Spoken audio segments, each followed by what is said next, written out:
At Judaism's holiest site, Benjamin Netanyahu gave a prayer of thanks for his political comeback. I appreciate the decision by Israel's citizens to elect me and my friends against all odds and in the face of powerful forces. His surprising and crushing victory, the product of an 11th-hour push for right-wing votes, promising there would be no Palestinian state on his watch, and whipping up fear on Facebook with a warning to the base, get out and vote to prevent Arab parties from unseating him. The right regime is in danger. The Arab voters are coming in huge amounts to the polls. But those hard-lined statements that saved his job may only deepen his bad blood with the Obama administration, who was privately hoping for his ouster. U.S. officials say they are waiting to see if Netanyahu dials back. If he doesn't, it could be a game changer for both the peace process and U.S.-Israel relations. Certainly, the fact that he's changed his position has an impact. I'm not going to prejudge what we'll do. The election was yesterday. Those comments were made 2 days ago, so I'm sure we'll continue to discuss. But Netanyahu is unlikely to reverse course. His essential concern that Israel withdrawing territory exposes itself to more danger is something he feels in his heart, and he believes that many, probably most Israelis share with him. Republican lawmakers overjoyed at Netanyahu's re-election. Senator Rand Paul tweeting his congratulations, and Senator John McCain calling him the comeback kid. After lobbying Congress and the American people against President Obama's policy toward Iran, Netanyahu is likely headed for another showdown with the White House ahead of the March 31st deadline for a nuclear deal.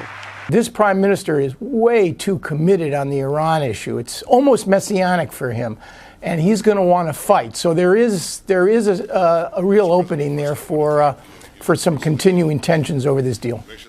Rabbi, Netanyahu says you have to get rid of Hamas. He calls them monsters. You just got back. What do you think of this plan? Well, it's a great plan, and it has to be done because Hamas cannot continue living, because then every 2 or 3 years we're going to have another war. The problem is, if you listen to the last things that he said was, once we clean up everything, we're going to give it over to other people. In 2005, just 20 years ago this week, we gave them the entire Gaza. We trusted the civilians, go vote a government, and we got Hamas. Biggest mistake Israel's ever done. Right. Why can't Israel go all the way? Take it over. And why do I say that? Speaker of the House, Johnson, was right now in Israel. He was on the West Bank. And he openly said Judea and Samaria should be Israel, because that is the line of entering into Israel. He was already talking annexing that. Here's you with Ambassador Mike Huckabee here. He just got back. The rabbi was noticed here. Your big takeaway as you spent a couple of weeks over there, Rabbi, what's the big takeaway as you come home? First of all, I got to thank the ambassador. He gave me a full hour. We discussed many things. One of the things he said was, if you really, really love your children, you don't want them killed. In Berlin, there were bunkers. In England, there was bunkers to hide people from the bombing. He said, there's 500 miles of tunnels down there. Bring your children there. No, you don't want them there. You want them dead. Why? Because it makes Israel look bad. He has so many ideas on how to bring this to an end. One of the things he did say to me is Qatar is the key element here. I want to tell you about what's going on in Israel. Israel is happening. They're waiting for the tourists to come in. United Airlines is flying in there now. Other airlines are flying in there now. Have a good trip. Go there and have fun. Rabbi, Aaron. Sorry, one more behind, and then we'll move on to a topic. Thank you, Tom. Two things. Of course, I mean, some actions were taken against the PLO back in 2017. They shut off the office, they cut off all aid, and so on. So this is also during the first Trump administration. I wanted to ask you that the Israeli media is reporting that Israel is going to annex part of Gaza, and that they have a green light from the United States of America. That's what the government claims, the Israeli government. And that is at a time when the envoy, Steve Witkoff, is meeting with the Israeli government, meeting with Netanyahu, what has been described as a very decisive meeting. Do you have anything to elaborate on this? Can you share with us what is he discussing? Is it going to be, are parts of Gaza going to be annexed? Well, what I can say is what my colleague Caroline just spoke to. She spoke with the special envoy this morning. She outlined just a few minutes ago what the point of the meetings were, addressing the humanitarian issue, the situation that we are seeing, addressing next steps for Gaza. I have nothing further to add for her comments, but it is a clear indication that this administration is determined to getting as much aid as possible into Gaza without it being looted by Hamas. But does this administration look favorably at annexing parts of Gaza? Well, what we're focused on now is trying to address this conflict. We're trying to end this conflict. We are trying to get as much food into Gaza as possible. I'm not going to speculate or preview where these discussions may go. What I can say is what we've been focused on doing, what Caroline described just a few minutes ago, what we've been talking about here from this podium for many, many months. Ending this conflict, getting as much food into Gaza as possible where it is not being looted by Hamas. Okay. Yes.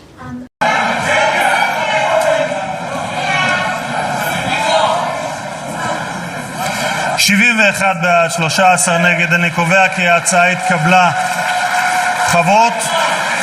חברות וחברי הכנסת, הכנסת קיבלה, אני מבקש עוד רגע, הכנסת קיבלה בשעה טובה כעת הצהרה היסטורית התומכת בהחלת ריבונות ישראלית על חבלי המולדת יהודה ושומרון. זוהי זכות גדולה להיות יושב ראש הכנסת שאומרת בקול ברור וברוב מוצק, זו ארצנו, זה ביתנו, ארץ ישראל שייכת לעם ישראל. And over to West Asia, Gaza's civil defense agency says Israeli forces killed at least 30 people when they opened fire on a crowd waiting for humanitarian aid in the north of the Palestinian territory. Now, the Israeli military said its troops fired warning shots in the area in response to the threat posed to them when dozens of Gazans were seen gathering around and in trucks in northern Gaza. In close proximity to IDF troops operating in the area, the Israeli army said, according to its initial inquiry, it's not aware of any casualties in the firing.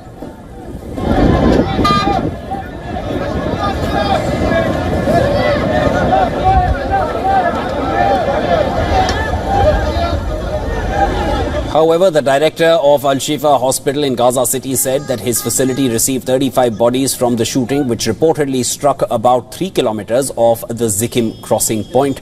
For 8 trucks entering Gaza hours earlier, 14 Palestinians were killed in 4 other incidents, 3 near 8 distribution sites. The Civil Defense Agency said crowds of Palestinians were seen carrying sacks of flour on their backs in the Zikim area of the northern Gaza Strip.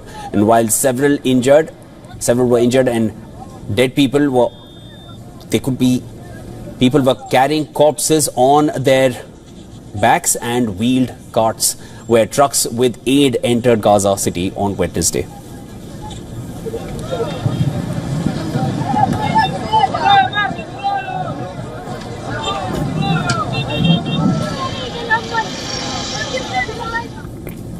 Now, the UN Humanitarian Agency has said that 4 days into Israel's tactical pause, people were still dying from hunger and malnutrition, alongside casualties among those seeking aid. United Nations said the conditions for the delivery of aid and supplies are far from sufficient in helping the population through a deepening hunger crisis.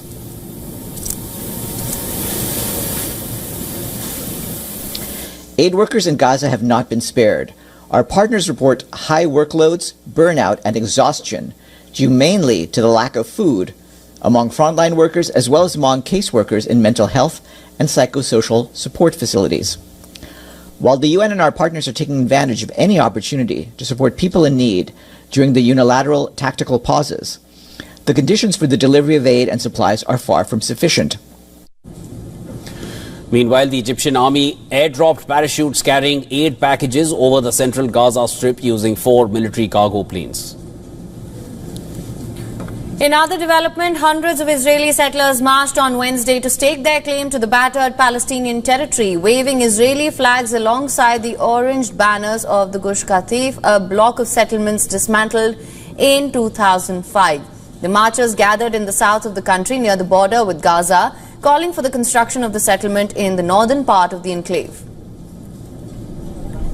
Furthermore, Israel has warned Hamas that it will take punitive measures, including annexing Gaza territory, if a ceasefire and a hostage release deal isn't reached soon. Well, the full conquest of Gaza. An Israeli media report the Prime Minister will push for this strategy after 22 months of war. Benjamin Netanyahu is set to meet with senior members of his security cabinet today. And senior officials close to him say, quote, the die is cast, even though there is dissent among the ranks. A source says the defense establishment opposes an expansion of ground operations in areas where hostages are believed to be held. This all comes amid pressure and protests to end the war, including from the families of hostages who have warned against expanding a military campaign in Gaza. And take a look at this. The scene from Gaza on Monday captures the desperation of hundreds of Palestinians as humanitarian aid is airdropped into the enclave.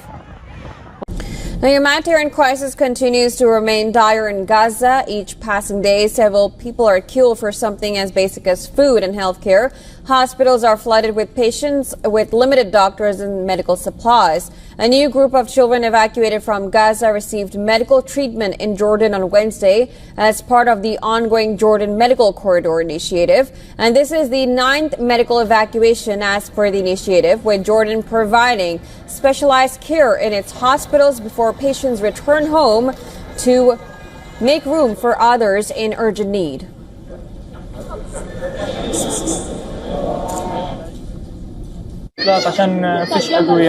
I left because there are no suitable medications that I can use to help me get better, and there is no healthy food and no places where I can get treatment. The situation is very difficult in the Gaza Strip, with no suitable medication or suitable food. I left and came here to Jordan so I can receive treatment. In the past 2 weeks, nearly 1,000 aid trucks have entered Gaza through Rafah, according to the Egyptian Red Crescent Society. 800 of these trucks have reached Gaza, while others face obstacles getting approval due to restrictions placed on certain products by Israel.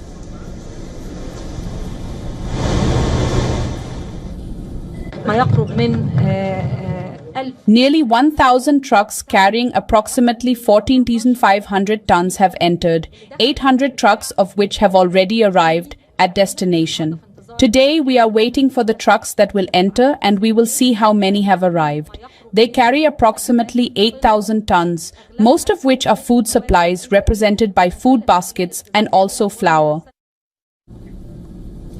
The United Nations says a situation in Gaza is beyond catastrophic. Officials say that hospitals in the Strip are overstretched with medical supplies. They add that Gaza needs around 600 aid trucks to enter per day to meet the humanitarian requirements, the number Israel used to allow into Gaza before the war. The situation is beyond catastrophic. Hospitals are overstretched. Patients are lying on the floor or in the streets, suffering as beds, medical supplies, and equipment are severely lacking. Yesterday, emergency medical teams were denied entry into Gaza. The World Health Organization tells us that more than 100 health professionals, including surgeons and other specialized medical staff, have been barred from entry since March this year. Hamas says that it is ready to coordinate with the Red Cross to deliver aid to hostages it holds in Gaza only if Israel permanently opens humanitarian corridors and halts airstrikes during the distribution of aid. Close to 200 Palestinians have died of starvation in Gaza since the war began. About half of them are children, and this is according to Gaza's health ministry. Well, according to local health authorities, more than 20 died on Wednesday when a truck believed to be carrying food overturned as it was swarmed by a desperate crowd. Netanyahu will convene a security cabinet on Thursday evening to approve Gaza war plans. Many, including opposition leaders, are opposing the move. I've just told the Prime Minister that occupying Gaza is a very bad idea.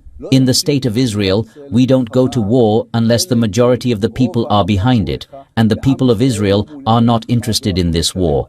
We will pay too heavy a price, both in human lives and in billions of Israeli taxpayers' money. Israeli protesters also rallied against Netanyahu's plans to seize areas of Gaza it does not control. Protesters carried sacks of flowers on their backs and banners showing starving children and said that the move would only bring more death, both to Palestinians and to the hostages still held in Gaza.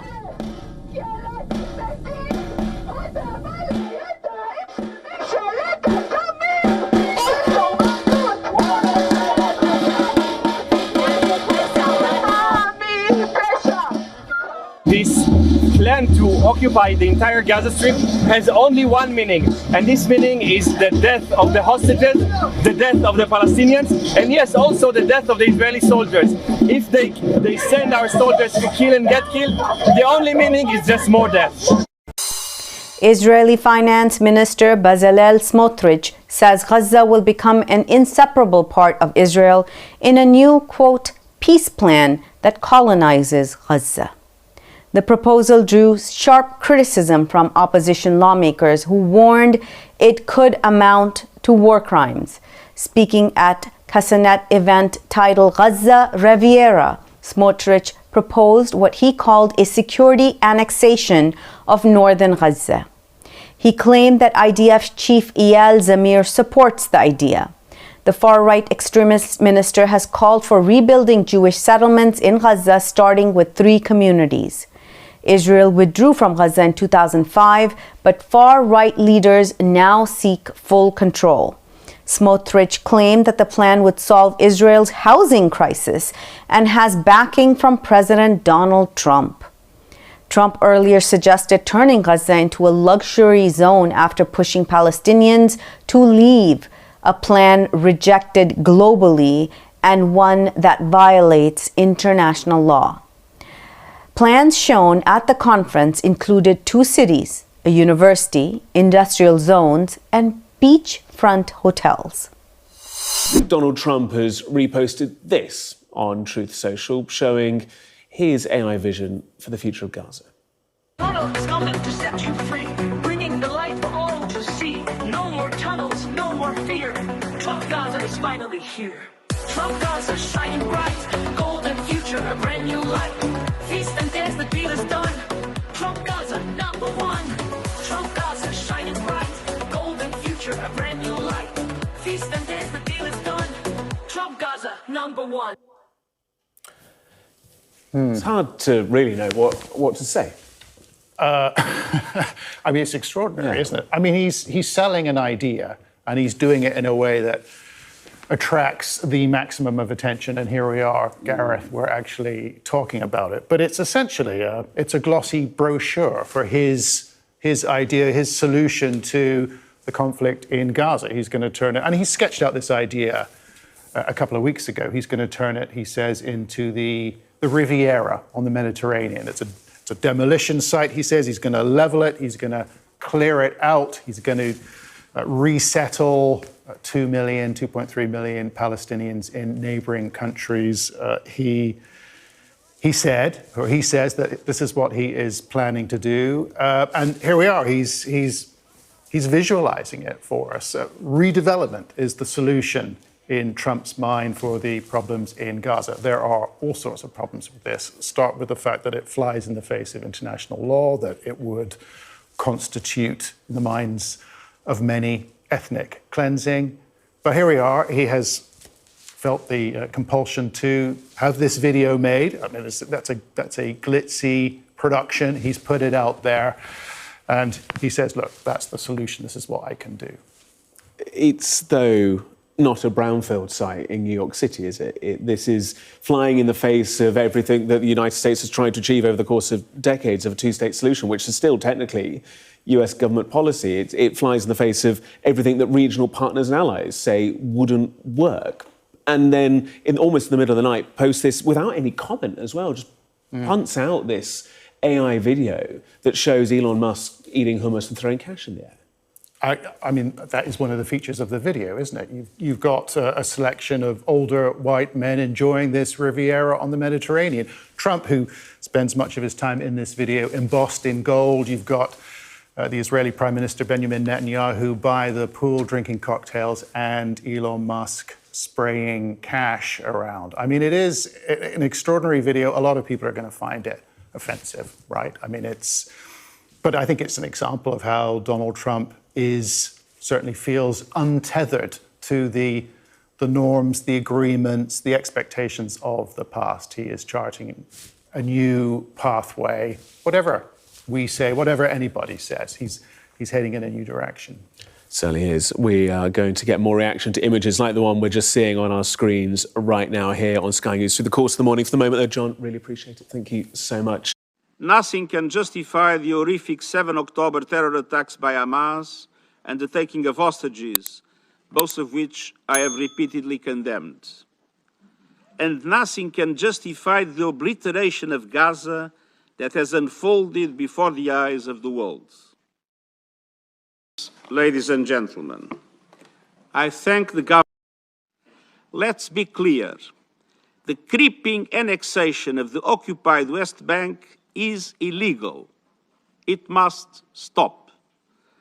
The wholesale destruction of Gaza is intolerable. It must stop. Unilateral actions that would forever undermine the two-state solution are unacceptable. They must stop.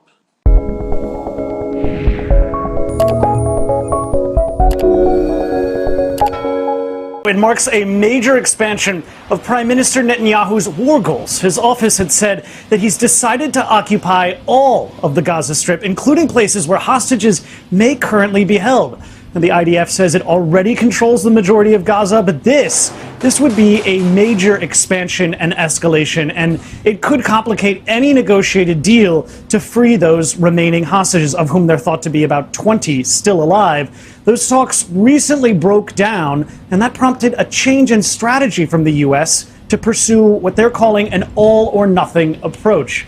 Now, it's unclear exactly what this new move from Netanyahu would look like, but he is holding a meeting of his security ministers just today to discuss how to proceed in the Gaza Strip. And this comes amid concerns about the fate of those remaining hostages should military efforts in Gaza increase. Malnourished Palestinians risking their lives to collect aid from the US and Israeli-backed Gaza Humanitarian Foundation.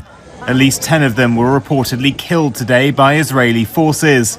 Another 5 people appeared to die of starvation in what humanitarian agencies warn may be an unfolding famine. Today they buried some of the 27 killed collecting aid on Sunday. Now a contractor previously involved with the foundation, which largely replaced the UN's operations in May, is speaking out about the situation. Imagine, if you will, the Hunger Games. Thousands of people, a congested site, one way in, one way out, people fighting for survival, women, children, the elderly, men, the disabled. Trying to control that is impossible. In Israel, hostage families have been holding rallies calling on the government to secure their release after another hostage video was released. This one shows an emaciated 22-year-old Rom Breslavsky unable to stand and pleading through tears for more food and water to be allowed into Gaza. His family says he's been broken by his captors and forgotten about. It's unclear when this video was shot, and Global News cannot independently verify it. Prime Minister Benjamin Netanyahu called on Israelis to stay united. Ahead of his security cabinet meeting this week, he's reportedly decided on a full occupation of Gaza, expanding military operations into areas where hostages are believed to be held. Some 600 retired Israeli security officials, including former heads of intelligence agencies, have written to the US President Donald Trump to urge Netanyahu to immediately end the war in Gaza, arguing Hamas no longer poses a strategic threat. The two leaders' relationship has become fractious in recent weeks, and Trump has commented on the hunger now apparent in Gaza. But throughout this war, Netanyahu has resisted attempts to pressurize his government, much to the frustration of Palestinians and hostage families. Vincent McAviney, Global News, London.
America.